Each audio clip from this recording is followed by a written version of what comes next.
네, 여러분 또 한 주일간 안녕하셨습니까? 이 코로나 바이러스로 인해서 한 주 한 주 사는 것이 기적이요. 정말 하나님의 은혜가 아닐 수 없습니다.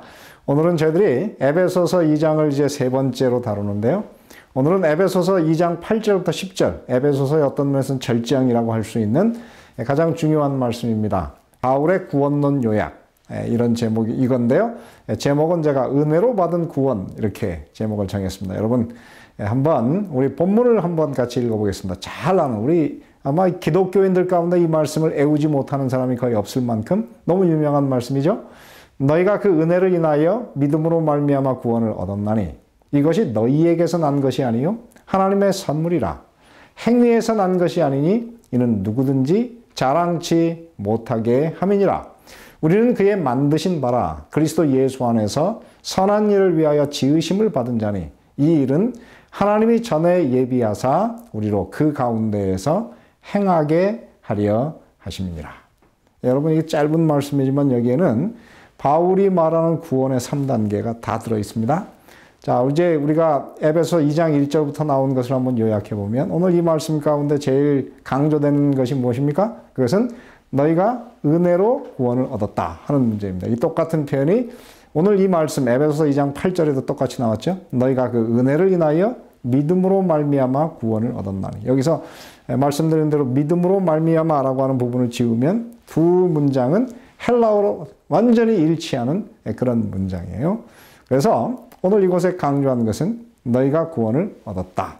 물론 이 표현은 이것을 이제 그 헬라어로 보면 이게 페리프레스틱, 그래서 동사가 있으면서 동사가 현재형 비동사에다가 거기다가 완료형 분사를 섞어서 이것은 현재 완료형이에요. 그래서 다시 말해 구원을 이미 받았다라고 하는 과거와 같은, 그러나 과거에 시작되었지만 과거에 이미 얻었지만 현재까지 계속되고 있는 그런 현재 완료적 그런 표현입니다.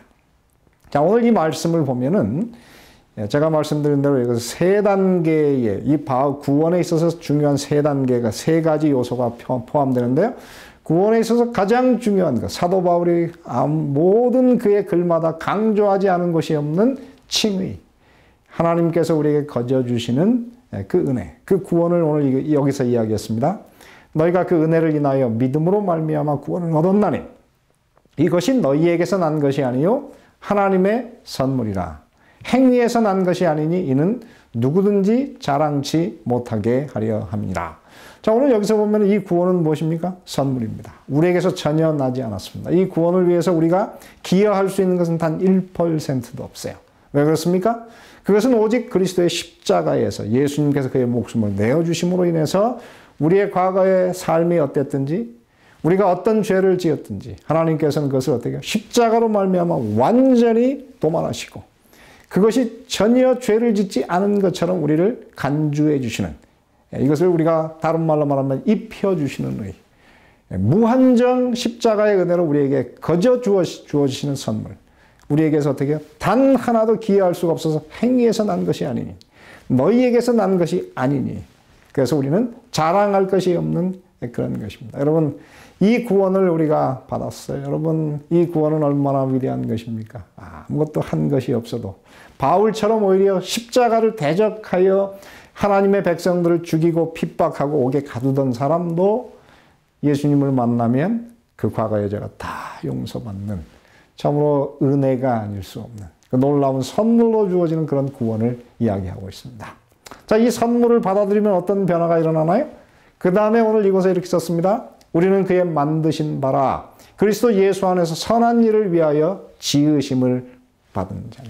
오늘 이곳에 보면 하나님께서 어떻게 해요? 우리를 다시 만드세요. 지으십니다. 이런 것을 우리가 다른 말로 말하면 재창조라 그러고 거듭남이라 그럽니다. 사도 바울은 사실은 거듭남이라는 용어를 쓰지 않고 뭐라 하냐면 새로운 피조물이다. 하나님께서 우리를 다시 지으셨다.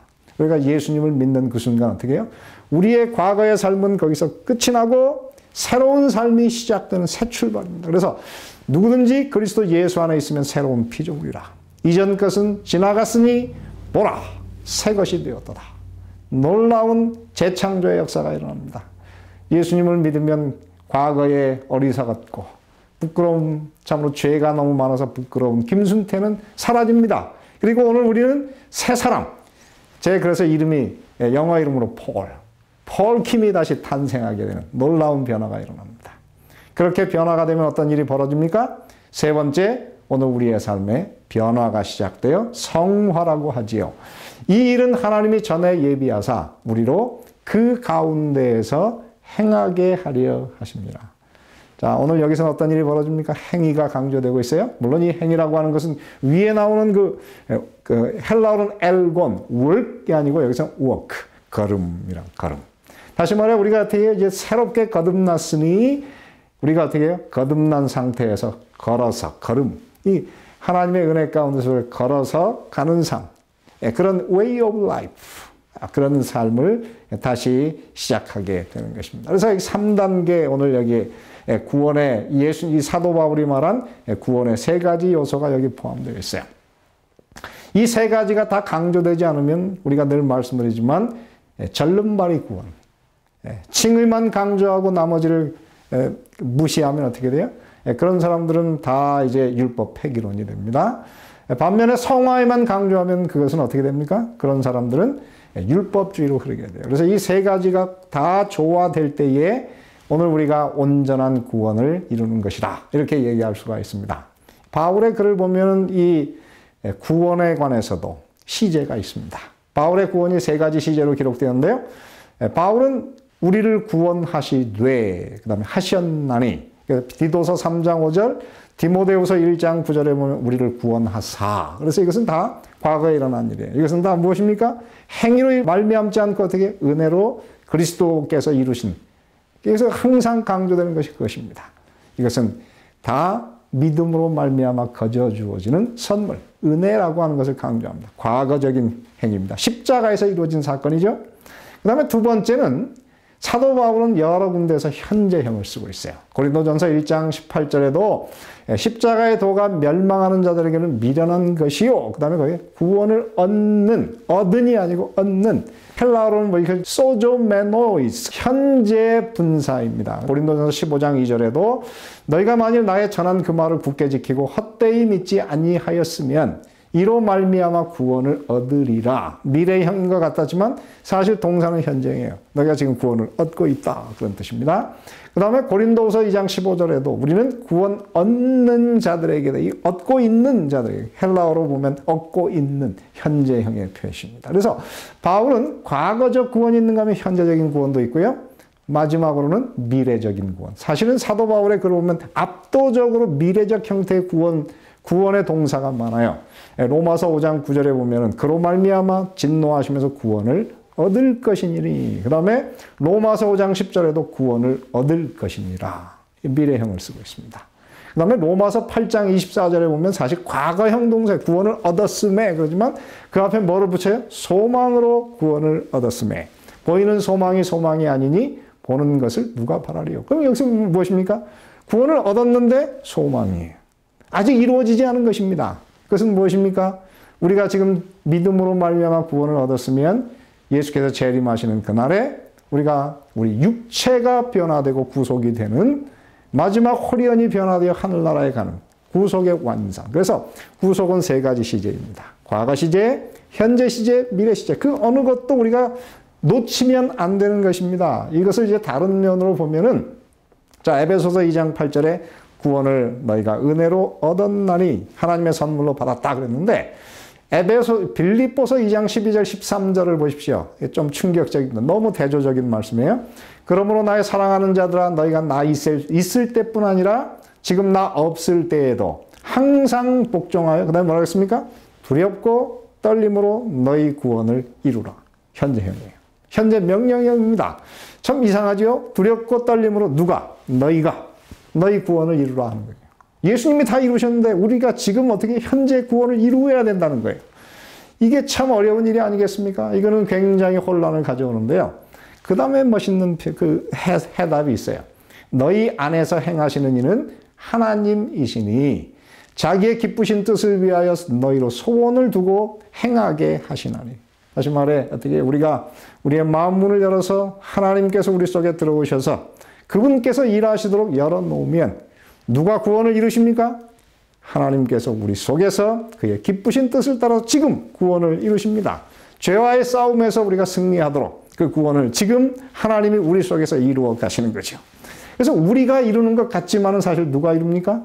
하나님께서 성령을 통해서 지금 이루시는 굉장히 이율배반적인 것 같은 이 사도 바울의 글 가운데 패러독스, 모순과 같지만 모순이 아닌 대단히 멋진 그런 균형이 잡힌 그런 말씀인 것입니다. 그래서 오늘 이 에베소서 2장 10절에도 그랬습니다. 우리가 거듭난 다음에, 그죠? 새롭게 지음을 받아서 어떻게 그 가운데서 행하라. 이 페리파테오, 근데 걷는다. 그렇지. 걸어간다. 그래서 우리가 거듭난 새 사람으로서 어떻게 걸어가고 있습니다. 하늘을 향해서. 이 사도 바울의 글 가운데 특별히 에베소서는요, 무엇에 대한 강조가 많습니까? 여기 보면 행함에 대한 강조가 있어요. 여러 번 특별히 에베소서 4장부터 6장에는 행하라 라고 하는 이 페리파테오라고 하는 단어가 계속 반복이 되어 있습니다. 제가 대강 봐도 거기서 6번 이상 이 표현이 나오는데요. 에베소서 4장 1절 너희가 부르심을 입은 부름에 합당하게 행하여, 거기서 행하라 현재형이에요. 그 다음에 에베소서 4장 7절에도 이방인이 그 마음에 허망한 것 같이 행함 같이 너희는 행하지 말라 현재형이에요. 그리고 에베소서 5장 2절 그리스도께서 너희를 사랑하신 것 같이 너희도 사랑 가운데에서 행하라 현재 명령형이죠. 5장 8절 빛의 자녀들처럼 행하라. 5장 15절에도 그런즉 너희가 어떻게 행할 것을 자세히 주의하라 라고 하는. 그래서 여기서 계속적으로 어떻습니까? 현재 우리의 삶, 우리의 이 걸음이 굉장히 중요하다는 것입니다. 이 걸음이 왜 이 걸음이 그렇게 중요할까요? 이 사도 바울은 사실은 유대인 랍비 출신 아닙니까? 유대 랍비 사상을 요약한 것이 그 책이 바로 미시나라고 하는 것인데요. 이 미시나가 두 가지로 구성이 됐어요. 근데 그 두 가지 중에서 특별히 중요한 것이 뭐냐면 이것이 이제 할라카, 그래서 할라카라고 하는 것이 헬라어로, 히브리어로는 이게 할라크, 그래서 워크, 걸어간다는 뜻이에요. 그것이 무엇입니까? 율법을 이 랍비들이 어떻게 해석을 한 것인가. 그래서 율법 해석이 할라카, 걸음이에요. 그 다음에 또 하나는 무엇이냐면 이 미시나에서 하가다. 그런데 이 하가다는 뭐냐면 이 율법에 대한 랍비들의 많은 예증, 이것은 그냥 패러블, 비유, 혹은 신화, 혹은 그런 것들을 모아놓은 것인데, 그래서 이 사실은 그 미시나의 핵심이 무엇입니까? 걸음. 율법에 대한 해석인데, 사도 바울의 오늘 그리스도인들의 삶이 어떤 것입니까? 걸음. 그 걸음이 뭐예요? 이스라엘 백성들이 구약에 있었던 모세 율법을 그들의 삶에 어떻게 적용해서 살아가는가. 그게 걸음이에요. 그래서 오늘 여기서 보면은 사도 바울이 그 똑같은 단어를 썼다고 하는 것입니다. 걸어라 하는 것이죠. 그래서 오늘 이 그리스도인의 삶 가운데는요, 제가 보면은 이 사도 바울의 그런 세 가지, 이 구원의 세 요소가 있습니다. 하나가 무엇입니까? 그리스도 예수 안에서는 할례나 무할례가 효력이 없되 사랑으로서 역사하는 믿음뿐이니라. 여러분, 오늘 그리스도인의 삶이 시작되는 것이 무엇입니까? 믿음이에요. 근데 그 믿음은 무엇입니까? 사랑으로 역사하기 때문에 우리가 진짜 하나님을 믿으면 그 사랑이 우리 속에 역사해서 믿게 되는 경험이 시작되는 것이죠. 두 번째, 갈라디아 6장 5절, 할례나 무할례가 아무것도 아니로되. 여기 계속 나오는 것이 무엇입니까? 할례나 무할례가 효력이 없대. 아무것도 아니로되. 두 번째 무엇입니까? 오직 새로 지으심을 받은 자뿐이니라. 여러분, 두 번째 어떻게 해요? 믿고 난 다음에 우리는 어떻게 해요? 새로 지음을 받는 거듭남의 경험이 있어야 돼요. 그리고 마지막 그렇게 되면 고린도전서 7장 19절에 보면 이렇게 썼습니다. 할례 받는 것도 아무것도 아니요 할례 받지 아니하는 것도 아무것도 아니로되. 그 다음에 뭐라고 했습니까? 똑같이 세 번 다 할례가 나왔는데 마지막 뭐라 그래요? 오직 하나님의 계명을 지킬 따름입니다. 그렇습니다. 여러분, 사도 바울의 글을 요약하면 세 가지. 첫째, 우리가 예수님을 믿어야 됩니다. 믿으면 그 다음에 어떻게 해요? 거듭남, 새로 지으심을 받아요. 새 사람이 되죠. 그 다음에는 하나님의 계명을 순종하는. 이 하나님의 계명이라고 하는 건 사도 바울의 글을 보면 십계명을 이야기합니다. 그래서 그리스도인의 삶 가운데 이 세 가지가 합쳐질 때에 우리는 구원받았고 구원받고 있고 구원받을 것입니다. 여러분, 이 놀라운 구원, 바울의 이 구원 속에서 여러분 오늘도 예수 그리스도를 십자가를 우리가 온 마음으로 붙드시고 그래서 칭의를 받으시고 그리고 그의 은혜로 거듭나시고 오늘 이제 그 가운데서 행하시는, 걸어가시는 그런 그리스도인 되시기를 바랍니다. 그래서 여러분의 걸음이 하늘까지 계속되는 구원받으시고 승리하시는 그리스도인 되시기를 바라면서 오늘 말씀을 마치겠습니다. 더 깊은 말씀 연구를 위해서 저희 오늘의 신앙 TV 방송은 성경 연구 코스인 말씀의 향기를 준비하고 있습니다. 이 책자는 성경에서 꼭 이해해야 할 내용을 5권으로 요약한 책입니다. 또한 예언서인 다니엘서와 요한계시록을 혼자서 연구하실 수 있도록 다니엘서 예언연구와 요한계시록 예언연구 책자들이 준비되어 있습니다. 이 책자를 신청하실 분들은 아래의 전화번호 562-405-2806번으로 연락 주시기 바랍니다.